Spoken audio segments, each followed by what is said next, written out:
এখন বর্তমানে আমি আমার সাময়িক প্রসঙ্গের একজন গ্রাহক নিখিল বিশ্বাস নাম, ওনার প্রতিক্রিয়া নিতে চাই। উনি বর্তমান সময়ে যে বন্যা পরিস্থিতি, যদিও বরাক ও কাটাখালের নদীর জল কমছে, তবে এই বর্তমান সময়ে মুষলধারে বৃষ্টি পড়ছে, তাই উনি বলছেন যে হয়তো আবারও বন্যা ফিরে যেতে পারে। তাই ওনার প্রতিক্রিয়া নিয়ে জানবো কি উনি বলেন।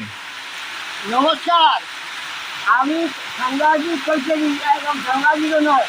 এই যে 8 দিন ধরে বৃষ্টিপাত হচ্ছে, আমাদের গড়াগড়িতে হাইলাকান্দি থেকে 3 জন এমএলএ, একজন এমএলএ খুব খবর নাই। মানুষ গরু বাকি ছিল আছে না আছে, এবং কোনো রিলিফ করতে আসবেন না।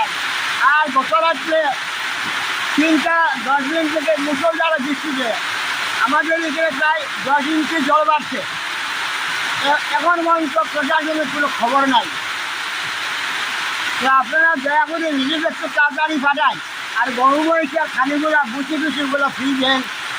আর আমার বেশি বলার নাই, দুঃখের কথা বলে আমার নয়। একজন এমএলএ পাঠাই আমাদের কালীনগর 7ম অষ্টমখণ্ড 2য় খণ্ড আমাদের অবস্থা দেখার জন্য। আর আপনার তেরপাল পাঠাই, এক গাড়ি তেরপাল পাঠাই। হাইলাকান্দি ডিস্ট্রিক্টের ডেপুটি কমিশনারের কাছে আমাদের অনুরোধ, আপনি একটু আমাদেরকে দেখাশোনা করেন বা রিলিফ পাঠানোর ব্যবস্থা করিয়া দেন অফিস অফিসার। প্রাণ সম্পূর্ণ যাইতে পারছে না, আবার ফিরিয়া প্রাণ আইছে। দয়া করে একবার এটা ভিজিট করিয়া দেখবান কথাটা সত্যি না মিথ্যা কথা। তো রাত্রে খুব গত রাত্রে হয়েছে, খুব প্রবল বৃষ্টি হয়েছে। বর্তমানে বৃষ্টি চলে, বিশেষ করে হাইলাকান্দি ডিস্ট্রিক্ট খুব প্রচুর চলে। রাস্তাঘাটে আমি একটু ভিজিট করলাম।